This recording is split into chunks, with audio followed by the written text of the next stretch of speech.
ಒಂದ್ ಕಡೆ ಕಾಂಗ್ರೆಸ್ನಲ್ಲಂತೂ power sharing ನ ವಿಚಾರ ಸಿಕ್ಕಾಪಟ್ಟೆ ಚರ್ಚೆಗೆ ಕಾರಣ ಆಗ್ತಾ ಇದೆ. ಈ ಮಧ್ಯೆ ಎಐಸಿಸಿ ಅಧ್ಯಕ್ಷರಾಗಿರುವಂತಹ ಮಲ್ಲಿಕಾರ್ಜುನ್ ಖರ್ಗೆ, ಡಿಸಿಎಂ ಡಿಕೆ ಶಿವಕುಮಾರ್ ಮತ್ತು ಸಿಎಂ ಸಿದ್ದರಾಮಯ್ಯ ಅವರ ಮಧ್ಯೆ ಒಗ್ಗಟ್ಟಿರಲಿ ಅನ್ನುವಂತಹ ಸಿಗ್ನಲ್ ಅನ್ನ ಕೊಟ್ಟಿದ್ದಾರೆ. ಯಾವುದೇ ಕಾರಣಕ್ಕೂ ಬಣ ಭಿನ್ನ ಮತ ಯಾವ ಕಾರಣಕ್ಕೂ ಈ ಮಾತುಗಳು ಬರಬಾರದು, ಒಟ್ಟಿಗೆ ಹೋಗಬೇಕು ಅನ್ನುವಂತಹ ಸಿಗ್ನಲ್ ಕೊಟ್ಟಿದ್ದಾರೆ. ಸಿಎಂ ಡಿಸಿಎಂ ಒಟ್ಟಾಗಿ ಹೋದ್ರೆ ಕೆಲಸ ಪಕ್ಕಾ ಆಗುತ್ತೆ, ಒಗ್ಗಟ್ಟಿನ ಮಂತ್ರ ಜಪಿಸುವಂತೆ ಸೂಚನೆ ಕೊಟ್ಟಿದ್ದಾರೆ ಮಲ್ಲಿಕಾರ್ಜುನ್ ಖರ್ಗೆ ಅವರು. ಡಿಕೆ ಶಿವಕುಮಾರ್ ಅವರಿಗೆ ಹೊಸ ಸಿಗ್ನಲ್ ಅನ್ನ ಕೊಟ್ಟಿದ್ದಾರೆ ಮಲ್ಲಿಕಾರ್ಜುನ್ ಖರ್ಗೆ. ಸಿದ್ದರಾಮಯ್ಯ ಅವರನ್ನು ಹಾಡಿ ಹೊಗಳಿದ್ದಾರೆ, ಡಿಕೆ ಶಿವಕುಮಾರ್ ಅವರನ್ನು ಹಾಡಿ ಹೊಗಳಿದ್ದಾರೆ. ಕೊನೆಯಲ್ಲಿ ಡಿಕೆ ಶಿವಕುಮಾರ್ಗೆ ಸಿಗ್ನಲ್ ಕೊಟ್ಟಿದ್ದಾರೆ, ಇಬ್ರು ಒಟ್ಟಾಗಿ ಹೋಗಿ, ಯಾವುದೇ ಕಾರಣಕ್ಕೂ ನಿಮ್ಮಲ್ಲಿ ಭಿನ್ನಾಭಿಪ್ರಾಯ ಬರಬಾರದು. ಈ ರೀತಿ ಭಿನ್ನಾಭಿಪ್ರಾಯ ಬಂದು ಬರೀ ಪವರ್ ಶೇರಿಂಗ್ ಬಗ್ಗೆ ಮಾತಾಡಿದ್ರೆ ಜನರಲ್ಲೂ ಕೂಡ ನಮ್ಮ ಬಗ್ಗೆ ಒಳ್ಳೆ ಭಾವನೆ ಇರೋದಿಲ್ಲ, ಕೇವಲ ಅಭಿವೃದ್ಧಿಯ ಮಾತನ್ನ ಆಡ್ರಿ ಅಂತ ಹೇಳಿದ್ದಾರೆ. ಸ್ವಲ್ಪ ಗಡ್ಕರಿ ಅವರು ಒಪ್ಪಿದ್ದಾರೆ, ಈ ಲ್ಯಾಂಡ್ ಅಕ್ವಿಸಿಷನ್ ನೀವು ಕೊಡಿ, ರೋಡ್ ನಾನ್ ಮಾಡಿಕೊಡ್ತೀನಿ ಅಂತ ಹೇಳಿ ನನಗೆ ಅವರು ಪ್ರತ್ಯಕ್ಷವಾಗಿ ಭೇಟಿಯಾದಾಗ ಮಾತು ಕೊಟ್ಟಿದ್ದಾರೆ. ಅದಕ್ಕೆ ನಾ ಲೆಟರ್ನು ಕೂಡ ಮೋದಿ ಅವರಿಗೂ ಬರೆದಿದ್ದೇನೆ, ಗಡ್ಕರಿಗೆ ಬರೆದಿದ್ದೇನೆ, ನಮ್ಮ ಸರ್ಕಾರಕ್ಕೂ ಬರೆದಿದ್ದೇನೆ.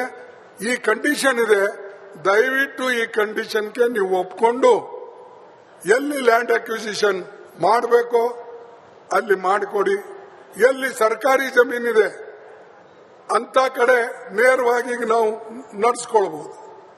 ಅದಕ್ಕೆ ಈ ಮಾತು ಶಿವಕುಮಾರ್ಗೆ ಯಾಕೆ ಹೇಳ್ತಾ ಇದ್ದೀನಿ ಅಂದ್ರೆ, ಶಿವಕುಮಾರು ಈ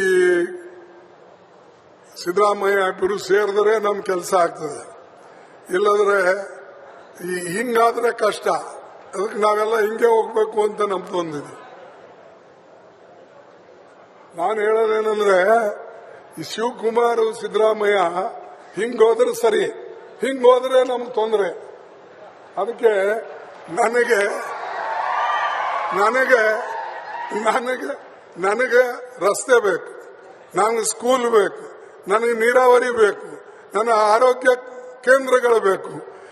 ನಮ್ಮ ಜನ ಬಹಳ ಮುಗ್ಧ ಜನ. ನಮ್ಮ ಡೆಪ್ಟಿ ಚೀಫ್ ಮಿನಿಸ್ಟರ್ನು ಕೂಡ ಅನೇಕ ಅವರ ಕಾರ್ಯಕ್ರಮಗಳಿಗೆ ಈ ಭಾಗದಲ್ಲೂ ಮಾಡಿದ್ದಾರೆ, ಎಲ್ಲ ಕಡೆ ಮಾಡಿದ್ದಾರೆ.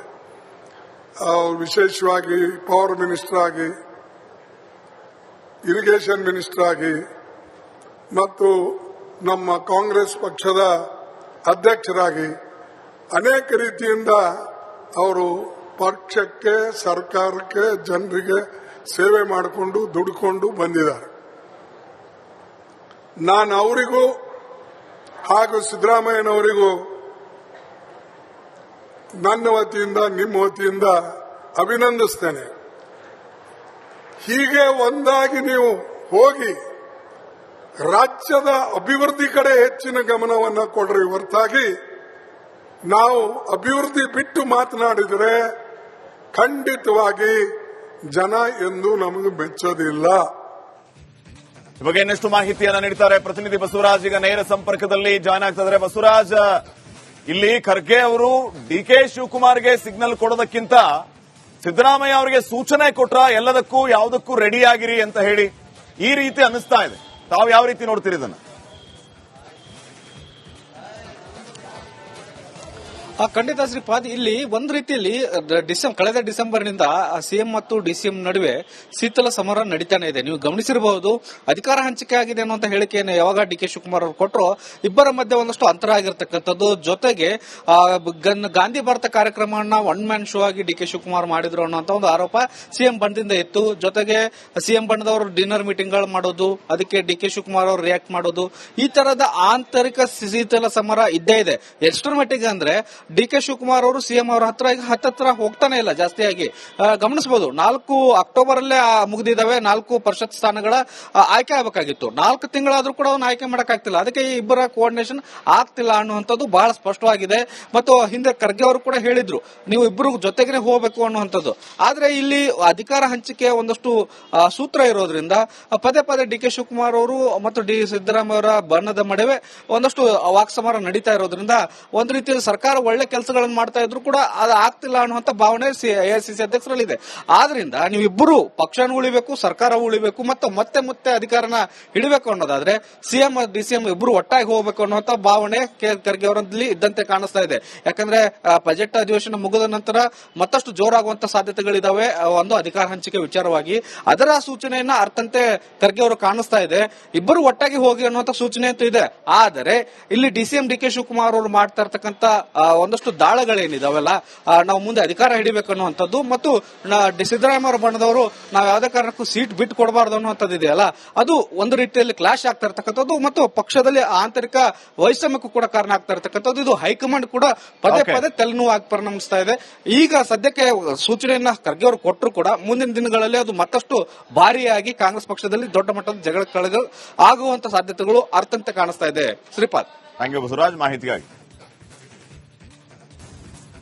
ಒಂದ್ ಕಡೆ ಕಾಂಗ್ರೆಸ್ನಲ್ಲಂತೂ ಪವರ್ ಶೇರಿಂಗ್ ನ ವಿಚಾರ ಸಿಕ್ಕಾಪಟ್ಟೆ ಚರ್ಚೆಗೆ ಕಾರಣ ಆಗ್ತಾ ಇದೆ. ಈ ಮಧ್ಯೆ ಎಐಸಿಸಿ ಅಧ್ಯಕ್ಷರಾಗಿರುವಂತಹ ಮಲ್ಲಿಕಾರ್ಜುನ್ ಖರ್ಗೆ ಡಿಸಿಎಂ ಡಿಕೆ ಶಿವಕುಮಾರ್ ಮತ್ತು ಸಿಎಂ ಸಿದ್ದರಾಮಯ್ಯ ಅವರ ಮಧ್ಯೆ ಒಗ್ಗಟ್ಟಿರ್ಲಿ ಅನ್ನುವಂತಹ ಸಿಗ್ನಲ್ ಅನ್ನ ಕೊಟ್ಟಿದ್ದಾರೆ. ಯಾವುದೇ ಕಾರಣಕ್ಕೂ ಬಣ ಭಿನ್ನ ಮತ ಯಾವ ಕಾರಣಕ್ಕೂ ಈ ಮಾತುಗಳು ಬರಬಾರದು, ಒಟ್ಟಿಗೆ ಹೋಗಬೇಕು ಅನ್ನುವಂತಹ ಸಿಗ್ನಲ್ ಕೊಟ್ಟಿದ್ದಾರೆ.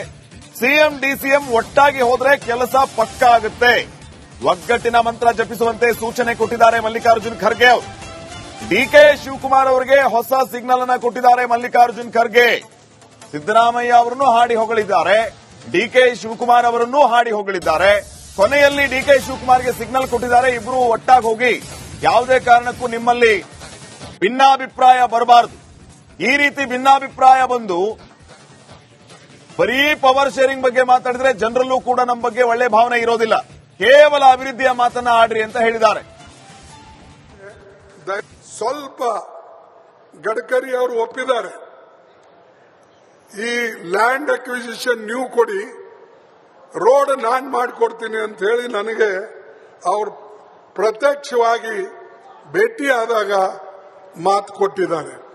ಅದಕ್ಕೆ ನಾ ಲೆಟರ್ನು ಕೂಡ ಮೋದಿ ಅವರಿಗೂ ಬರೆದಿದ್ದೇನೆ,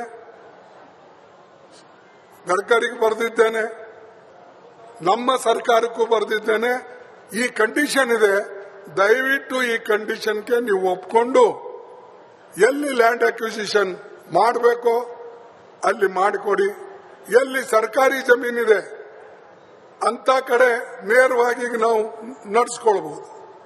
ಅದಕ್ಕೆ ಈ ಮಾತು ಶಿವಕುಮಾರ್ಗೆ ಯಾಕೆ ಹೇಳ್ತಾ ಇದ್ದೀನಿ ಅಂದ್ರೆ, ಶಿವಕುಮಾರ್ ಈ